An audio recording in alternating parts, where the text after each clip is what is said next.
Here we are, folks. It's been a while since I've done a video covering an article. So I figured today I would kind of do that for you because I saw this. It came across my timeline and I'm like, this is a horrible take.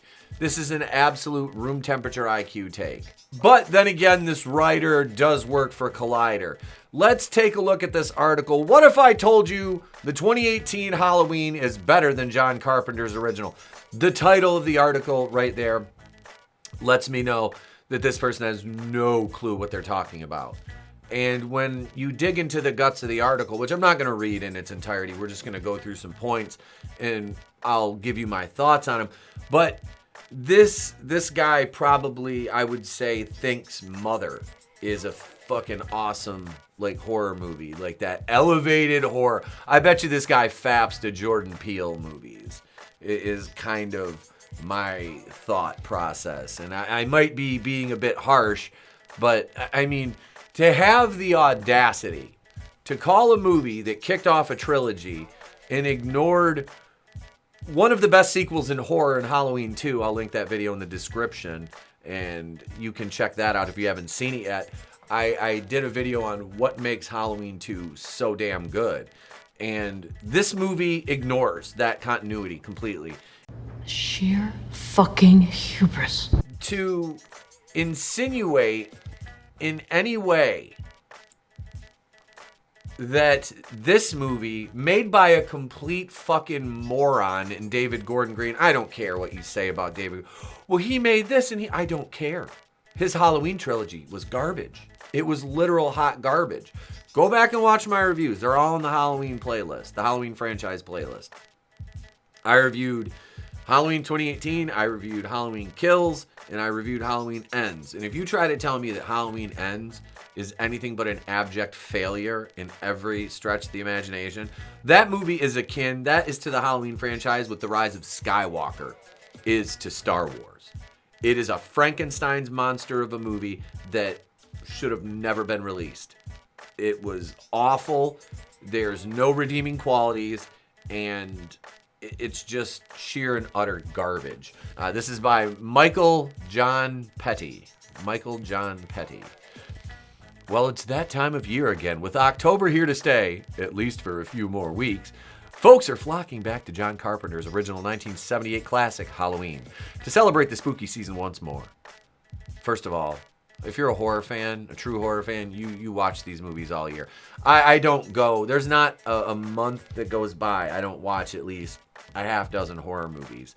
And that is not counting the usual 4 that I watch to review for Tuesday Night Terrorvision with Trina, 8:35 every Tuesday right here on the channel.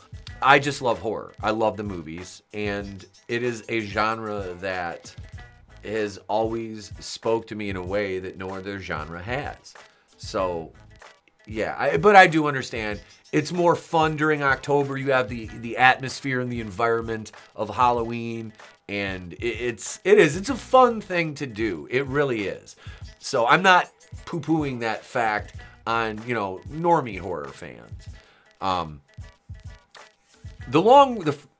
The first of a long-running horror franchise that has spawned 13 films total. The original is great, no doubt. But there's one sequel that I'd argue is actually better. Yes, I know. That's horror movie heresy.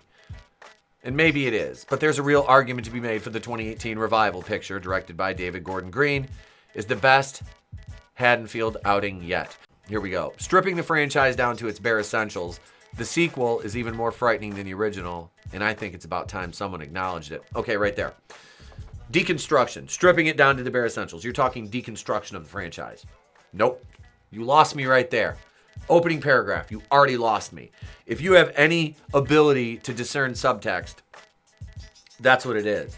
He should have just said the deconstruction of the franchise, because that's essentially what they did in that trilogy, and it didn't add anything. It didn't detract from the original, because I look at these movies like fan fiction. It's like Disney Star Wars. It's fan fiction. The 2018 Halloween expands the town of Haddonfield. Oh, this should be good. Part of what makes Halloween work so well, even 40 plus years later, is the film's commitment to the subtle scares that build on each other until it's too late. Michael Myers, James Jude Courtney, and Nick Castle walking around Haddonfield in the broad daylight is terrifying, because we know he'll return again at night. His ability to kill anyone in front of him brutally and mercilessly is unparalleled. As horror slashers go, his sheer strength and force of will make him the most frightening. He has no superpowers or abilities, at least not in the best versions. It's all a silent rage that is released with each kill. Okay. You're not reinventing the wheel there, sir. However, these ideas are best expanded upon by David Gordon Green in his revival sequel. Negating all their sequels or reboots, this picture takes these elements that work from the original and dials them up to their most horrifying, all the while adding new features of their own. One such improvement I think Green makes is Carpenter's original that Haddonfield, Illinois, feels like a very real place this time around. Sure, the original is necessary to establish all the vital trappings of the Midwestern world, but the 2018 film, and especially the sequels, really pushes forward the idea of the town of a character itself. You tried to establish there was this sense of morose over the town, and in Halloween Ends they did that. Oh, it's depressed, and there's suicides, and because of this and that, and it's like, shut the fuck up, dude.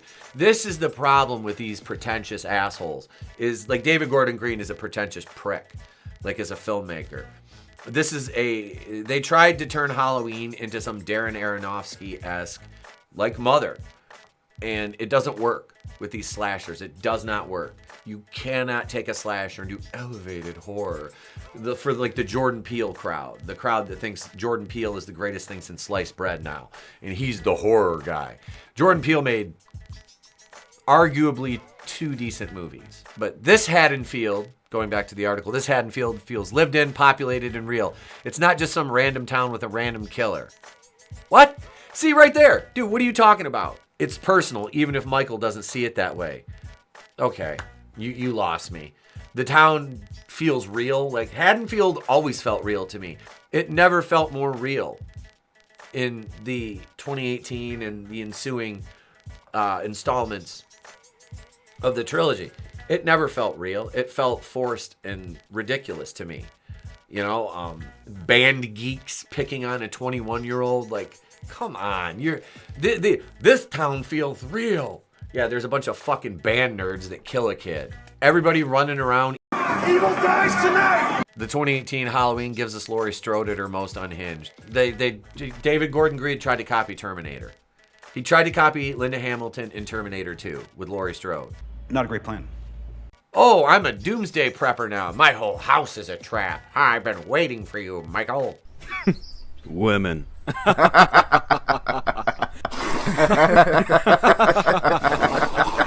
These people are so opposed to the final girl. When I don't understand why progressives would be opposed to a final girl, given that a final girl implies empowerment to a woman. It doesn't track with me. And I've never had a problem with the final girl trope. I think it's dope to see some, badass chick who, outlasts everybody and somehow scratches and claws and fights her way to survival. It's great. It really is. And that really speaks to all the critics who, horror is misogynistic. Killing women. How could you kill women? First of all, we're not killing women. These are actors and actresses that are paid to perform in a role, and it's not written to be realistic. It's entertainment. It's fiction. I don't see anybody complain. Oh, never mind. I don't see anybody complaining in a movie with a female spy where she kills a bunch of, cannon fodder male henchmen. Nobody ever complains about men dying, but the second, they start killing off females in a horror movie and all of a sudden it's sexist and misogynist and the writers must hate women. No, Laurie Strode didn't need to be Linda Hamilton from Terminator 2. Again, this guy completely lost the plot. You stupid son of a bitch. Michael Myers is at his most frightening in the 2018 Halloween. But who is Laurie Strode without Michael Myers? Yes, I can admit that the original Halloween makes Michael out to be frightening all on his own. The shape moves quietly, stealthily, and without warning. His strength is unmatched, and his choice of weaponry is simply brutal. He's a serial killer with no rhyme or reason, nor will he stop until his quest is completed. But despite a 40-year intermission, Michael somehow feels bigger in the 2018 picture. What you just said is one of the most insanely idiotic things I have ever heard. At no point in your rambling, incoherent response were you even close to anything that could be considered a rational thought. Everyone in this room is now dumber for having listened to it. While some Halloween sequels give him a supernatural quality to aid in his terrors, this one proves forever that Michael Myers is way scarier when he's just a man in a mask. Sure, Carpenter did that before, but Green takes the idea and improves on it. Dude, David Gordon Green is not gonna fuck you. He's not gonna fuck you, bro. I don't know if you're into that thing. If you are, I got no problem with it, but I'm just saying, I don't think he's gonna fuck you based on this article. Like, as much as you verbally filleted him on the page during this, I don't think he's going to actually let you do that in reality. Paging Dr. If you're looking at the Halloween franchise, oh my God, 2018, David Gordon Green's trilogy is so amazing. It's the best. Like, you're a dumbass. This is why gatekeeping franchises is important. If you let the casuals and the normies in, and they try to say that, oh, this is so much better than what the fan base truly knows is actually the quality and the proven stands. Let me just say this. In 20 years from now, when I'm 64 years old, I'm going to be YouTubing still, if YouTube is still around. And I'm going to come back here and we're going to look back at this video and we're going to say, who the fuck is talking about Halloween 2018 at this point? Nobody. The movie in 4 years, that movie will be 10. Okay? In 2028, that movie will be 10. Nobody's going to be talking about it then. It's not going to be something people look back on and they're like, oh my God, it was that trilogy. Oh, no, it's not going to happen. 20 years, people are going to forget about it. But you know what they are going to be talking about? The 1978 Halloween. Because it's a fucking classic. It's timeless. And it will last where the new shit won't. Contemporary things are exactly that. Contemporary. John Carpenter made a timeless horror classic. Timeless. Not contemporary. Not something for the modern audience. So Green's Halloween shows us a Michael who wanders in and out of lives of others using every opportunity to add another kill to his list. He's a hulking figure who cannot be beaten by pure force. Fuck your own face! The end of the paragraph, it says, but by the way that the 2018 film frames this killer in universe, only those who were alive at the time of Michael's first batch of murders are cautious about him. That's what makes his return so deadly. It's all bullshit! All of it! But what I find especially captivating is that even Michael seems unconcerned with revisiting the past, instead focusing his energies on his pursuit of blood. And he goes on to talk about Dr. Sartain. Yada, yada, yada. Yeah, I want to be Michael Myers. Let me put his mask on. Was he the fucking Count from Sesame Street? John Carpenter's original is a classic, but David Gordon Green's sequel best expands the material. You serious? In many ways, John Carpenter's Halloween is bound by the genre conventions that helped it firmly establish. It's very straightforward, which is part of why we love it, embracing its slasher roots through and through. There are very few genuine surprises outside the shock value surrounding the gruesome deaths on display, and that's okay. But if you're anything like me and prefer horror pictures that leave you thinking, right there, that leave you thinking. What are you, gay? I need to be able to look at this and dissect it and deconstruct it and get my hands in the dough, as it were. Why are you the way that you are? I hate so much about the things that you choose to be. Like this, the way I wouldn't read one of his books because it's written like this article is written by somebody talking down to you like this, like, you like Halloween. That's cute, but have you seen Halloween 2018? It perfectly expands the material in ways that the man who fucking created the franchise could never even imagine. Dude, go sit and fucking spin, bro. Like, go sit and fucking spin. I want to sit down with this guy and just look at him, and every time he goes to talk, be like, no, you don't get to speak, because everything that comes out of your mouth is smug. Yes, every single thing I say offends them. Who are you calling them? But if you're anything like me and you prefer horror pictures that leave you thinking, then the 2018 narrative features plenty of other twists and turns that make it genuinely interesting as a character drama. This one is more than a simple slasher. See, You plebs like simple slashers. I like elevated horror. Laurie coming to terms with her failures as a parent, as well as Allison's slow understanding of her grandmother and her obsessive rage, are all aspects of this film that drive it home. Green gives Halloween an emotional anchor that, in my opinion, the original lacked. What?